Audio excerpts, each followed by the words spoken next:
me all right? Awesome. Excellent. Yes, hang on, sorry. I accidentally stopped my share, stopped my slideshow. Not only is Saturday, May 14th, Global Big Day, but as I'm sure you all know, it is also World Migratory Bird Day. And the theme for World Migratory Bird Day in the Americas, actually, there is another one that's celebrated a different time, but the World Migratory Bird Day in the Americas is celebrated on the second Saturday in May. And the theme for this year is Dim the Lights for Birds at Night, which dovetails perfectly with our Lights Out Northeast Florida initiative. Basically, as you probably know, I'm probably preaching to the choir here, but as you probably know, in 2019, a study was published by Audubon that, or was shared by Audubon, that essentially something like 3 billion birds have been lost of the overall bird population in North America since 1970, which constitutes almost a quarter of the entire population of birds that have been lost. So obviously, birds are at risk. Wild birds are definitely at risk. And one of the risks is obviously light pollution. And so the theme of Dim the Lights for Birds at Night for the World Migratory Bird Day is to bring attention to the effects of light pollution on birds, especially migratory birds. I want to talk about just a little bit before I really get into it about our chapter. So as Deborah mentioned, or someone mentioned, we're here in Northeast Florida. We are an all volunteer chapter, and our chapter was founded in 1939. And we have about 1,300 members in Clay, Duval, and Nassau counties in Northeast Florida. So in spite of our name, we actually have members in 3 counties. One day we may change our name to more accurately reflect. It's one of those long-term things that I would like us to do, but for now, we're called Duval, but we're not just Duval. Our mission is connecting people with nature, conserving and restoring natural ecosystems, focusing on birds and other wildlife. And so we always keep that in mind. Everything that we do, all of our activities that we do are kind of centered around that main focus. All right, so some of you may be familiar with this map. I don't know if you've ever heard of Birdcast, but birdcast.info is an incredible website, and they keep changing, upgrading the information that's available on this website. It's essentially hosted by the Cornell Lab of Ornithology, along with some other partners. And it's a fabulous tool to predict bird migration in certain areas, and also see an almost live look at approximately how many birds are migrating over a certain area. And as you know, every year, billions of birds fly thousands of miles as they migrate north to their breeding grounds in the spring, and south to their wintering grounds in the fall. And so this map, I just happened to take a snapshot of the live bird migration map on May 5th at what is 2250? Is that 9:50? I'm sorry, I can't do my universal time. At any rate, late in the evening on May 5th. And so it shows a great concentration of birds in the Northeast Florida area, and in Central Florida, it's still pretty high as well. And I didn't mention, and you may know this already, but it is based on weather radar.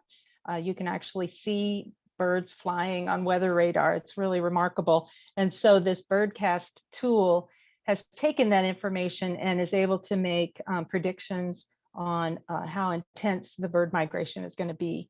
And so this was, like I said, the snapshot of the weather radar that kind of showed the birds migrating at this particular, literally at this particular moment. It's really remarkable to me that they can do this. Birdcast just introduced a new tool, their migration dashboard, and you can actually put in your county and it'll tell you approximately an estimate, a very good estimate, I'm sure, of approximately how many birds passed over your county on that particular day.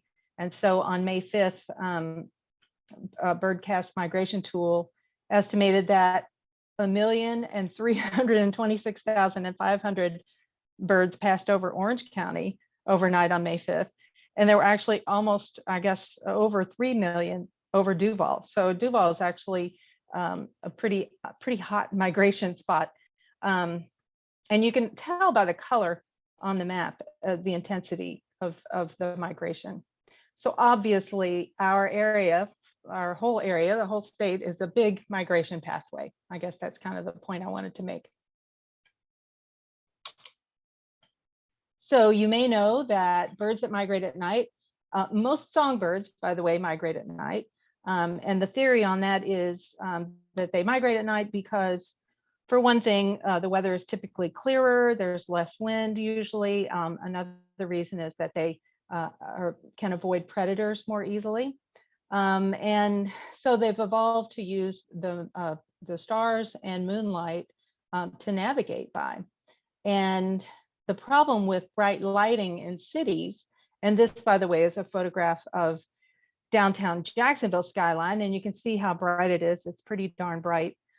So imagine a bird trying to navigate, using starlight and using the moon, and there are these bright lights. And so what happens is the birds kind of sometimes can get very confused by all the bright lights, and they can be drawn towards them. So big cities, especially ones that are really brightly lit, and Jacksonville is certainly not one of the worst by any stretch of the imagination. Think Atlanta, think Chicago, think Washington, D.C. or Baltimore, New York, for heaven's sakes. They're way worse than we are. However, there is still a lot of light in our skyline at night. So birds can be attracted to all these bright lights, and they get over in these city areas and they get very confused. They fly around in confusion. Sometimes it causes them to collide with buildings. Sometimes they literally just fly around till they drop from exhaustion. And then the other part of it is, if there are trees, and there are quite a few green areas in downtown Jacksonville, if there are trees, they drop down into the trees to rest or whatever. And then in the morning, they're starting to forage or whatever, and they see the sky reflected in the window. So it's not just the lights, it's also, of course, reflections, which cause an issue. So up to 1 billion birds are killed every year from collisions with buildings. That's an estimate from the American Bird Conservancy. So it is a serious, serious problem. It's one of the biggest threats to wild birds that there is. And, it's not just tall skyscrapers. You think in terms of the big buildings, but in fact, smaller buildings are also a risk to wild birds. I'm sure plenty of you have had the experience of, especially if you have a big picture window at your house or whatever, a bird will fly into it. That's not specifically related to your lights being on necessarily, but more an issue of reflections. And a 2014 study estimates that 56% of bird mortality due to window strikes is at low-rise buildings, and that's between 4 and 11 stories. 44% at residences, and that's a huge chunk. 44% at residences, that's like 1 to 3 stories, and less than 1% at like big skyscrapers.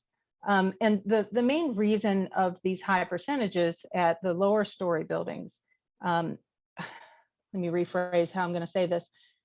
Skyscrapers do per building have a larger footprint. However, just the sheer number of residences and smaller buildings compared to the number of skyscrapers makes residences also and the smaller buildings also a huge threat. So just keep that in mind. Even though our initiative is really targeting and looking at the taller buildings in downtown Jacksonville, that's basically the low-hanging fruit in terms of trying to figure out what the problems are. But we know that there, many residences are also a big risk. So what is the purpose of our initiative? So the Lights Out Northeast Florida initiative, the aim is to inform residents, building owners, building managers, and elected officials about the dangers that bright lighting, especially at night, can pose to migrating birds. And so one of the things that we did at the very beginning was start some public awareness campaigns. And we have them currently running, typically ads on Facebook and Instagram, social media types of things, during spring migration and fall migration. If you take a look on the right, I was going to talk about our partnership. Just kind of be aware of that image on the right with the rose-breasted grosbeak. So the zoo, one of our partners, actually created the logo that you see and created these graphics that we can use in these public awareness campaigns. So just right off the bat, I'm very grateful to the zoo for all they've done. So we started our preliminary work in the fall of 2020. The routes were established, the protocols were developed. And let me just say that this was the time when we were working with the zoo and our other partner, St. John's County Audubon Society. We were all meeting together. We met a lot in the summer and fall of 2020 to kind of work out what we were going to do, try to figure out what we were going to do. There's a lot of moving parts to this type of initiative. And you kind of have to set out at the very beginning what your priorities are, what you think your team can potentially do, where you want to concentrate your efforts, et cetera. And so, and like I said before, the people at the zoo have been tremendously helpful in gathering information. For example, they did a whole lot of information gathering by talking to other Lights Out programs, for example, Lights Out Baltimore and Lights Out Texas and some other Lights Out programs to figure out how they were doing it and see what can be adapted for our community. So they did a whole lot of that type of kind of investigative work, and we got together and talked about it and sort of figured out how we were going to approach it. Some of our volunteers went out to one of our volunteers actually lives in downtown Jacksonville, and she walks around a lot. And so she sort of walked around and sort of, what am I trying to say? She figured out what buildings we should be paying attention to. And ultimately 4 different routes were established. And then based on all the information that was shared by the other Lights Out programs, the protocols in terms of collection and safe handling of birds, et cetera, all those protocols were developed. And I should talk also at this time about funding. So not only do you need to have a partner who has the ability to create really nice graphics, and you have to be able to get someone to communicate with other programs to help you figure out what's right for your community, but you also have to get funding for the volunteers to have the supplies that they need to actually do the volunteer work. And I'll talk a little bit more about what's involved in a minute, but we were able to, the first year and now in the second year of our program, to get Audubon collaborative grants to purchase all the volunteer supplies. And you'd be surprised at how many supplies the volunteers need in order to be able to do this. You have to have plastic bags of different sizes, you have to have paper bags, you have to have clothespins, you have to have little labels, you have to have, the plastic gloves, and you have to have, you have to have clipboards to write things on, and you have to have ink pens, and you have to, there's just this huge, and you have to have something to put all the supplies in. And we also had to buy nets for capturing live birds that may have been injured, to figure out what to do with them. So at any rate, it was quite complicated, but we've been able to get grant funding through the Audubon Collaborative Grant Program of about $1,000 every year. So that has been a tremendous boon because, you know, you really do need funding to be able to pay for the volunteer supplies. We also created a training program for the volunteers, and the way we recruited the volunteers was essentially through I guess through our social media outlets, and also through we have a monthly newsletter. We recruited volunteers that way. This is volunteers that came through the Duval Audubon Society. And then the zoo team, the team at the zoo, actually recruited volunteers from within their organization. And so quite a few of the volunteers, I would say at least half of the volunteers are actually people who work at the Jacksonville Zoo and Gardens. And so they're volunteering their time to do this data collection, which I think is just wonderful. Again, the zoo is a tremendous partner in this effort.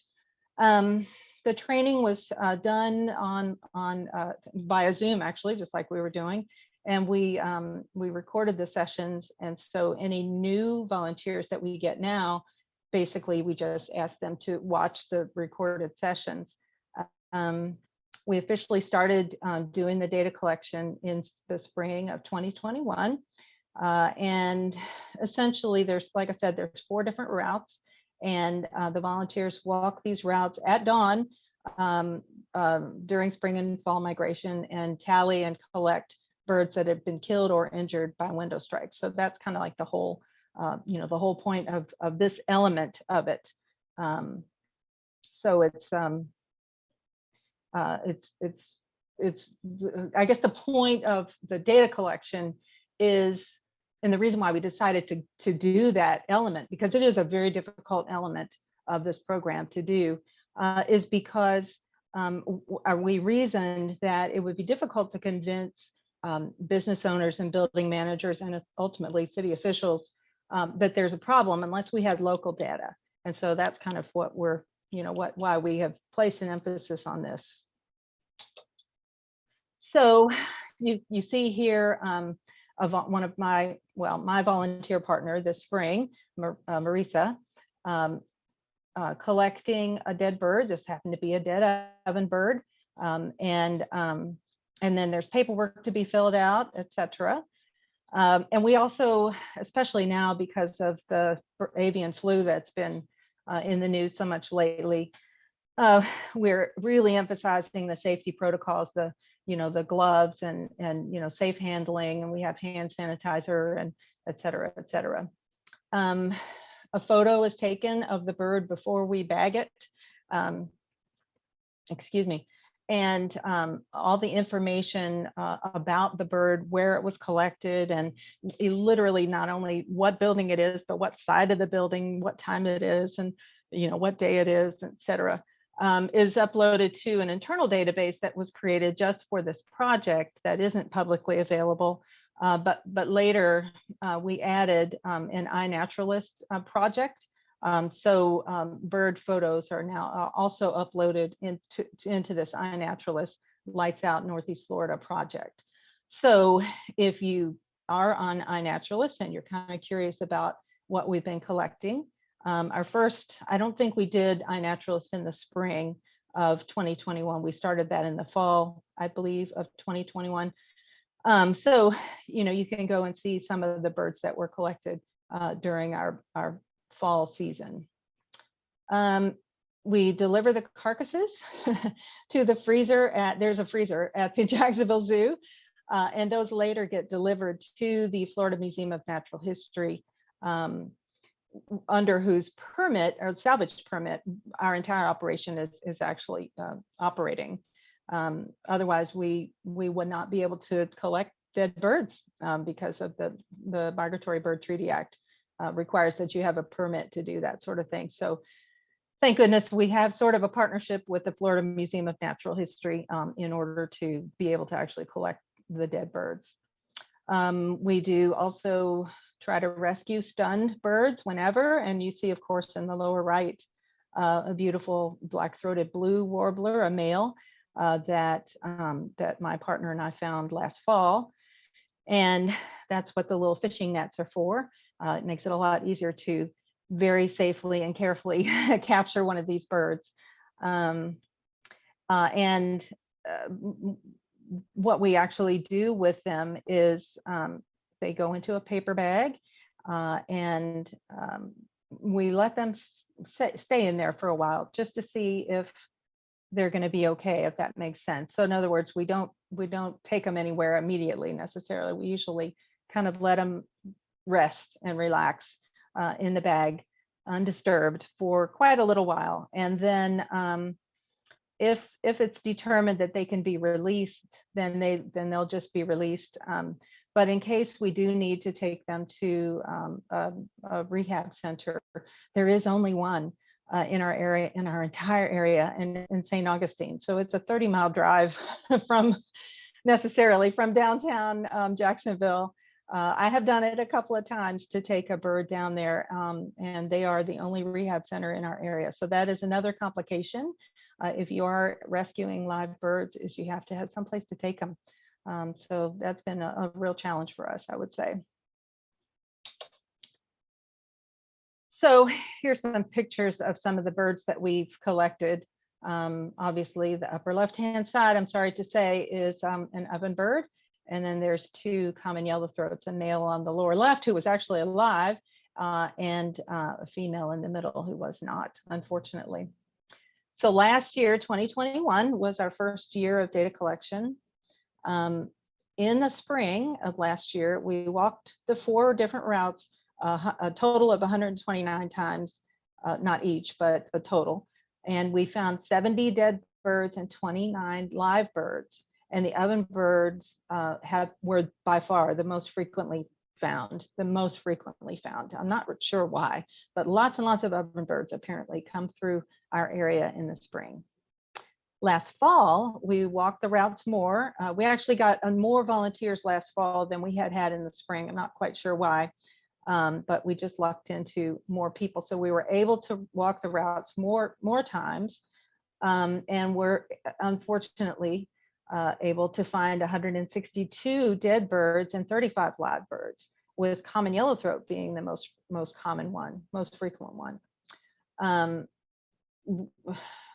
I feel like the fall was absolutely much worse in terms of how many birds we were finding. Well, it definitely was much worse than the spring. And our theory on that, and I've actually read some scholarship on that. Scott Weidensaw, for example, in his most recent book, he talked about fall migration being more dangerous for birds, mainly because younger birds, birds that were hatched, are also now traveling with the adults, and they are not as savvy as the adults. That was kind of the theory. That's one of the theories as to why the fall was worse than the spring. So we'll see if this year that trend continues. So far this spring, we're not quite finished with all of our routes, but so far this year, this spring, we've walked the routes 86 times and have only found 29 dead birds and 8 live birds, which is good. Ovenbird, again, being the most frequent, and common yellowthroat being the second most frequent. It's interesting, those two species seem to either more numbers of them are passing through our area, or they're more frequently distracted by lighting. I'm not really sure what the theory of that is. I'm not a scientist, but I think the data is interesting. So it's been an interesting spring. So our next steps. Well, we're planning on or hoping to be able to continue the data collection for at least 2 or 3 more years. Basically, we had last year as sort of a baseline, and it'll be interesting to compare subsequent years. And even, like I said, even this spring has been different from last year. And we don't exactly know why. Our plan is to try to get downtown business owners and building managers on board to sign a pledge and try to get more downtown business owners and building managers to turn off their lights at night during migration. We certainly have tried to publicize that in general, and perhaps, that might be part of the reason why this spring has not been as bad in terms of how many dead birds we found. as it was last year. Maybe people are already getting the message, even though we haven't done any formal outreach yet to them. We wanted to really accumulate some data first before we did this outreach. We do have a pledge form that has been converted to an online form, but it's kind of still kind of a work in progress, but we'll publicize that a little bit more. There's going to be one specifically for these downtown business owners and building managers, but there's also going to be one just for the general public, which we haven't developed yet. Ultimately, we also want to sort of add an emphasis on bird-friendly window solutions, which isn't specifically about lights out, but it's connected. People are always asking, you know, well, why don't you talk about, you know, Copian bird savers, you know, those blinds and things that you can put on windows. Those are not specifically related to lights out. We kind of wanted to focus first on, you know, lights out because it's a very concrete, sort of simple, turning your lights out, you know, thing. But ultimately, we do want to talk about those other things as well. And a long-term goal, and I don't know when we would get to this goal, is we do hope to convince, you know, our city leaders to implement a lights out program during migration for all city buildings, and also to institute a bird-friendly building ordinance. Again, that's kind of a long-term sort of thing. So what can you do to help? What can any of us do to help? Hang on, I'm sorry. I went back. Let me go back. So you can turn off your lights at night or draw your blinds at least from 11 p.m. until 5 or 6 a.m. during migration season. And again, migration here in Florida is typically March through May. I'm being very general here.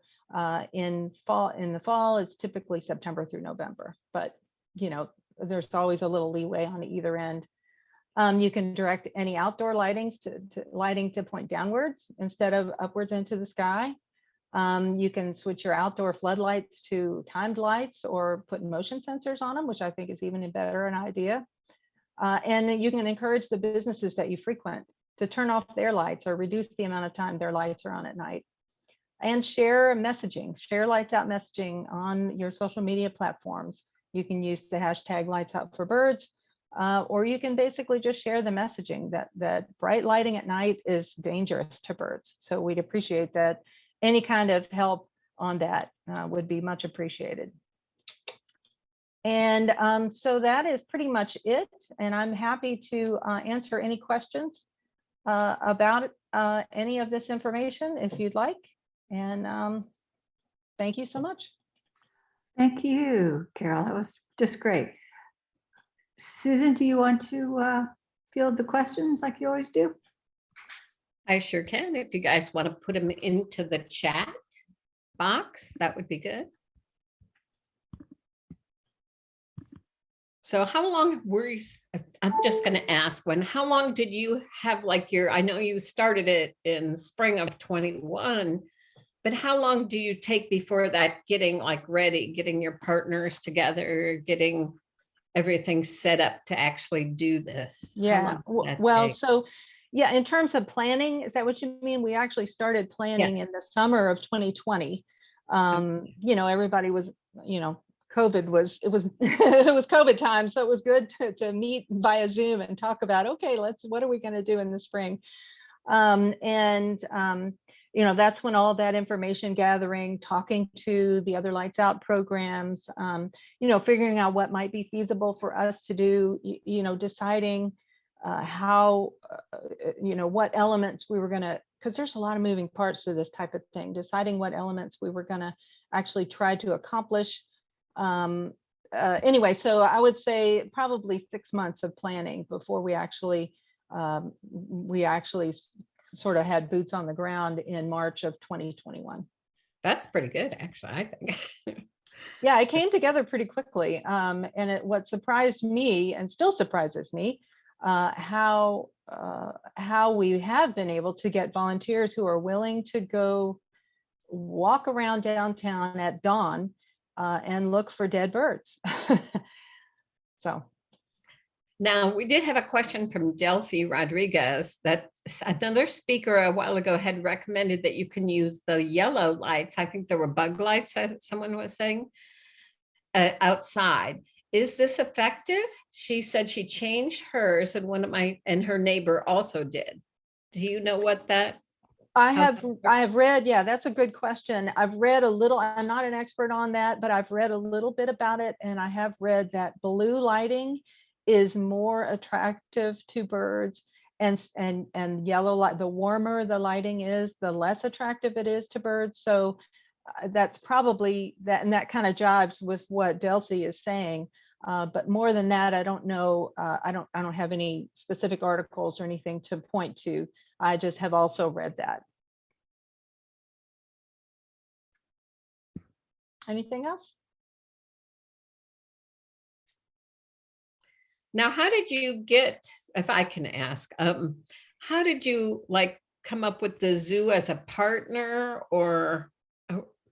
Good question.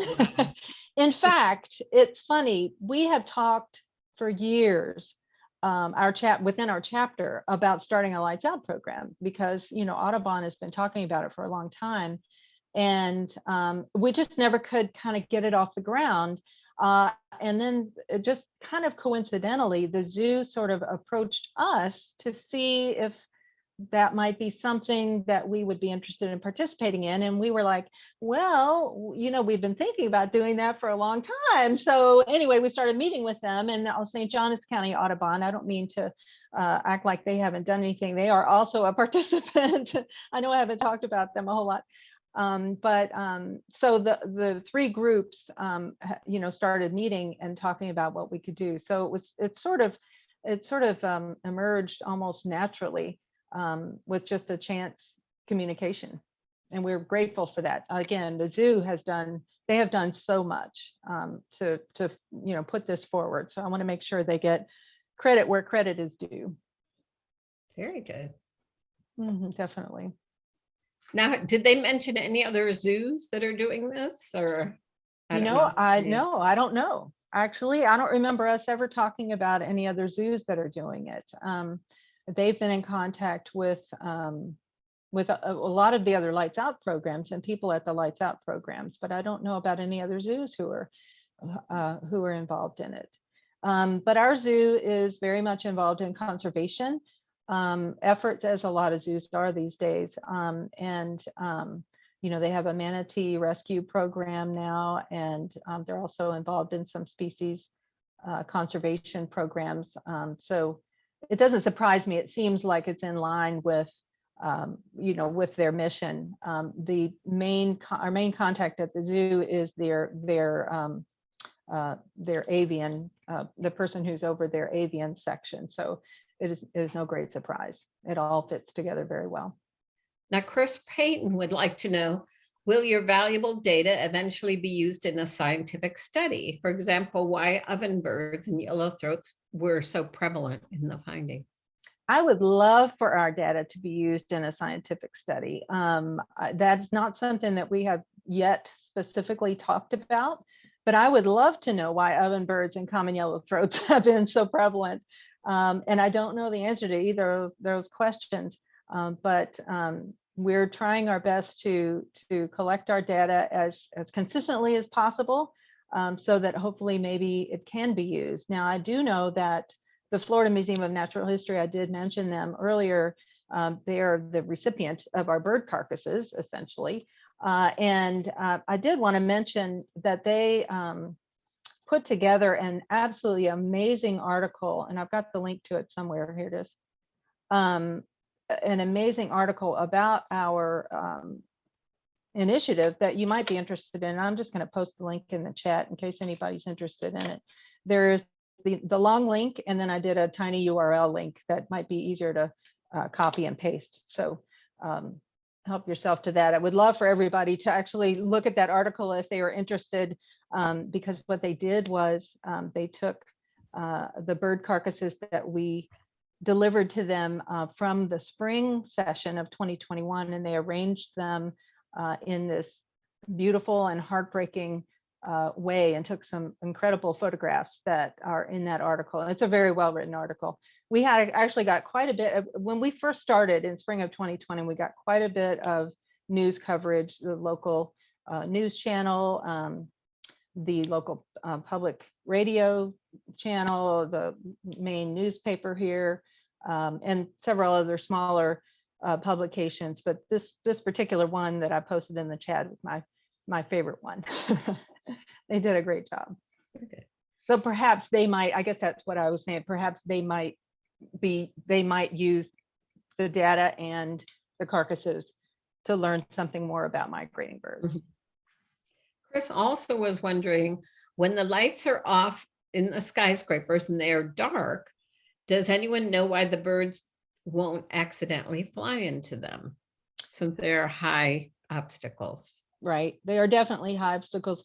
I think part of it is that they typically wouldn't necessarily be flying over that area, and that the lights being on in the buildings and there being this bright thing is what actually attracts them to the areas that have the tall buildings, right? And so it's more a matter, if the lights are off, they're more likely to stay on their regular migration path and not be diverted. I think that's really kind of the theory on that.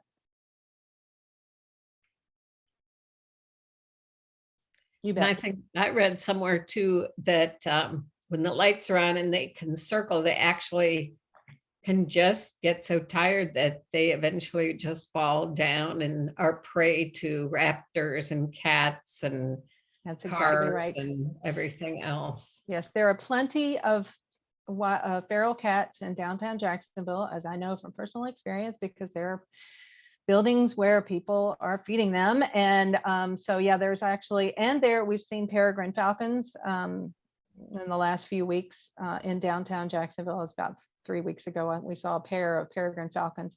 And there's, of course, red-shouldered hawks and, you name it.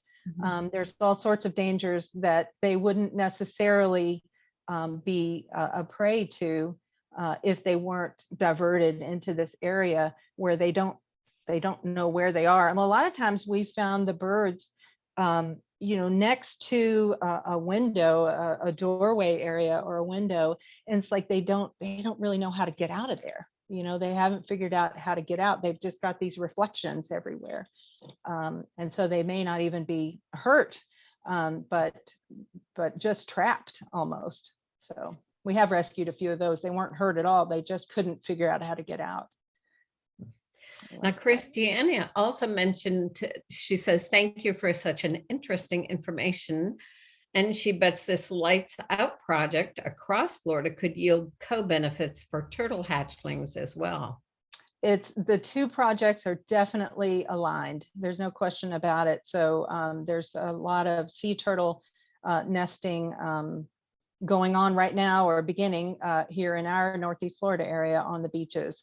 And there's a lot of emphasis on turning out lights for their safety as well. So yeah, it's kind of a similar thing. Yeah. Anything else? Mike was wondering, he has said, we are finding in the UK that peregrines are using city lights to keep hunting at night. Wow. Well, more power to them. I mean, they got to eat too, right? All the more reason to keep the lights turned off at night. That's one of the reasons why the songbirds typically migrate during the night, because usually there are fewer raptors around because they hunt by sight. And I read somewhere where songbirds typically migrate at around 2,000 to 5,000 feet.